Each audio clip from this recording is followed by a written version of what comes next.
परम पूज्य गुरुदेव परम माननीय माता जी सूक्ष्म रूप से विद्यमान है। नमन करता हूँ, मानव मात्र को प्रणाम करता हूँ। दोस्तों, आदि शक्ति माँ गायत्री प्राणों की देवी, प्राण रूप से संपूर्ण प्राणियों में बिजली की भांति आँखों से ना दिखाई देने वाली ऐसी शक्ति, ऐसी सत्ता, जिसके कारण संपूर्ण जीव जगत में प्राण रूप से संपूर्ण प्राणी जीवन पाते हैं।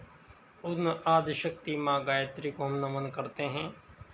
दोस्तों, परम पूज्य गुरुदेव का धरती पर आगमन विशेष उद्देश्य के लिए उन्होंने अपना संपूर्ण जीवन एक शोधार्थी की जैसे संपूर्ण आध्यात्म जगत की गूढ़ रहस्यपूर्ण साधनाएं, जो हमारे प्रथम मानव आर्यों के द्वारा निर्धारित जीवन पद्धति, श्रेष्ठ जीवन पद्धति के निर्माण का मार्ग तैयार करने का उन प्रथम मानवों के प्रथम वैज्ञानिक उपाय।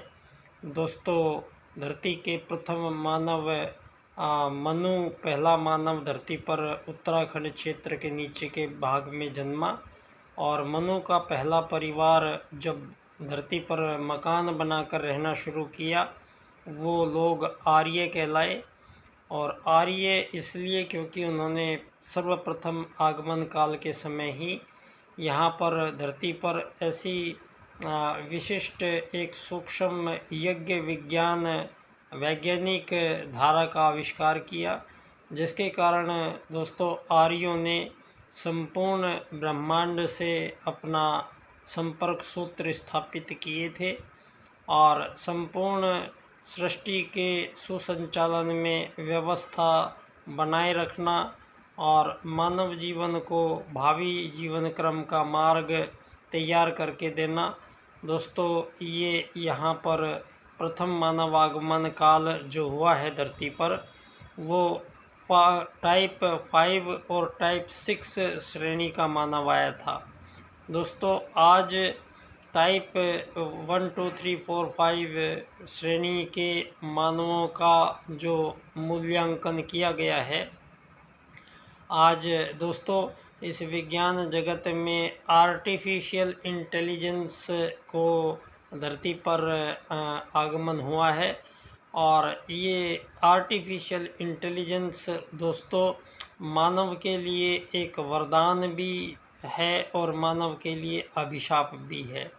और परम पूज्य गुरुदेव की युग परिवर्तन का जो घोष है, उस युग परिवर्तन के उद्घोष में दोस्तों आज हम देख रहे हैं मानव जाति एक ऐसे पड़ाव पर खड़ी है जहां मानवों के द्वारा विज्ञान जगत के माध्यम से मानव जीवन को बहुत ही सरल मानव जीवन का आज दोस्तों एक ऐसी अवस्था में पहुंच गया है। मानव आर्टिफिशियल इंटेलिजेंस का उपयोग करके, कंप्यूटर का निर्माण करके, रोबोट का निर्माण करके, और आज सारी विश्व में दोस्तों ये एआई का आगमन एक नए जीवन का सूत्रपात धरती पर करता है। और इस श्रेणी के यहाँ पर मानव जीवन को भी पीछे छोड़ते हुए आर्टिफिशियल इंटेलिजेंस के कारण आज धरती पर आज तक मानवों के द्वारा जो भी कार्य किए जा रहे हैं, इन सभी कार्यों से मुक्ति दिलाने का काम ये आर्टिफिशियल इंटेलिजेंस करेगी दोस्तों। तो 85% जो मानव यहाँ पर हजारों सालों से जीवन पद्धति का निर्धारण करके और यहाँ जीवन जी रहे हैं, अब ये नया युग जो आ रहा है, इस नए युग में दोस्तों मानव से भी श्रेष्ठतम कार्य और शीघ्रतम कार्य करने की वैज्ञानिक पद्धति मानवों के हाथ लग चुकी है। और ये पद्धति दोस्तों एक तरफ चिकित्सा विज्ञान में भयंकरतम जो बीमारियां, जिन लाइलाज बीमारियों का बहुत सहजता से इलाज संभव हो पाएगा, और एआई के उपयोग से अगर मानव देवत्व की दिशा में चलता है तो निश्चित तौर पे सतयुगी परिस्थितियां आज आपके समक्ष खड़ी हुई हैं। एक दोस्तों, सतयुग की परिस्थितियों में जो मानव की सामर्थ्य, मानव का जो कार्यक्रम था, वो बहुत ही उच्च कोटि के वैज्ञानिकों की भांति वो लोग आए थे और आर्य लोग कहलाए वो लोग। और सारी धरती पर जो आज मानवों के बीच युद्ध, शोषण, वध, हत्याओं के लंबे सिलसिले चल रहे हैं, ये मानवों में कृत्रिम विभाजन पैदा करने के कारण हुआ है। और धरती पर दोस्तों, मानवों के बीच किसी भी प्रकार का विभेद, मानवों के बीच किसी भी प्रकार का कोई बंटवारा, मानवों के बीच किसी प्रकार की कोई प्रतिस्पर्धा, मानवों के बीच आपस में ही कोई किसी प्रकार का युद्ध, शोषण, वध, हत्याएं जो हजारों सालों से चल रही है, इन सब की गुंजाइश मानवों के आपसी व्यवहार के लिए धरती पर मानवों का आगमन नहीं हुआ है। और यहाँ प्रथम मानव आगमन काल के समय सतयुगी परिस्थितियों में मानव के समक्ष किसी भी प्रकार की कोई त्रुटि धरती पर उपलब्ध नहीं थी। और ये जो भी मानवों के बीच समस्याएं पैदा हुई है, इसका खुलासा हुआ है राजनीति में। और वो राजनीतिक धरती पर भारत की ओर से मनु धरती के प्रथम राजा, आर्यों के आर्य राजा प्रथम मनु, जिन्होंने धरती के आगामी मानव जीवन को उद्देश्यपूर्ण और सार्थक बनाए रखने के लिए प्रथम राजनीति का निर्धारण दोस्तों सतयुग के पश्चात आर्यों द्वारा किया गया। और धरती पर धर्म, अर्थ, काम, मोक्ष प्राप्ति करने के लिए, क्योंकि आत्मवत सर्वभूतेषु और वसुधैव कुटुम्बकम के दो वैदिक सिद्धांत के सूत्रों के सिद्धांत के अनुसार 84 लाख प्रकार के जीव जंतु, वृक्ष, वनस्पतियों में संपूर्ण में जो प्राण रूप से विद्यमान आदिशक्ति माँ गायत्री की बिजली, और संपूर्ण प्राणियों में उस प्राण को धारण करने वाला सूक्ष्म आत्म तत्व जब किसी शरीर में प्रवेश करता है, उसके पश्चात ही आदिशक्ति माँ गायत्री का प्राण उसमें प्रवेश करता है। और आत्मवत सर्वभूतेषु के सूत्र के अनुसार हमारे आदि पूर्वज पहले ही ये घोषित कर चुके हैं कि मानवों के बीच में किसी प्रकार का कोई भी भेद स्वीकार नहीं किया जा सकता। सभी मानव अपने आप में परमात्मा का एक अंश है और प्रत्येक जीवात्मा का संबंध उसी परमात्मा से है। और दोस्तों, जितने भी संपूर्ण जीवधारी है, इनमें किसी भी जीवधारियों में ऐसा कोई अंग प्रत्यंग नहीं पाया गया जो प्राणों को रिसीव कर सकता है, धारण कर सकता है।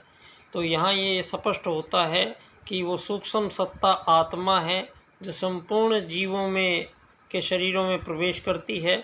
उसके पश्चात ही वो बिजली, वो प्राण, वो आदिशक्ति माँ गायत्री प्रत्येक जीवों को हासिल होती है। तो दोस्तों, यहाँ आज मानवों ने जो आर्टिफिशियल इंटेलिजेंस का उपयोग यदि मानवीयता की दृष्टि से, नैतिकता की दृष्टि से, आध्यात्मिकता की दृष्टि से और आत्मवत सर्वभूतेषु के सूत्र के अनुसार एआई का उपयोग धरती पर मानव को पुनः सतयुग की वापसी करा रहा है। और इसका ये अमीर गरीब बनना, मालिक नौकर बनना, एक दूसरे से श्रेष्ठ बनना, एक दूसरे से होड़ करना, दूसरों को टॉर्चर करना, दूसरों से श्रेष्ठ साबित करना स्वयं को, ये प्रतिस्पर्धी मानवीय जीवन की दौड़ जो धरती पर आज़ादियों के रूप में लड़ी जा रही है दोस्तों, कि एक ही प्रजाति के किसी भी जीव में आज़ादी नाम का कोई भी परिस्थिति का निर्माण नहीं किया जा सकता, क्योंकि एक ही प्रजाति के किसी भी जीव में आत्मवत सर्वभूतेषु के सूत्र को खंडित नहीं किया जा सकता है। और मानवों के बीच यही खंडित किया गया है।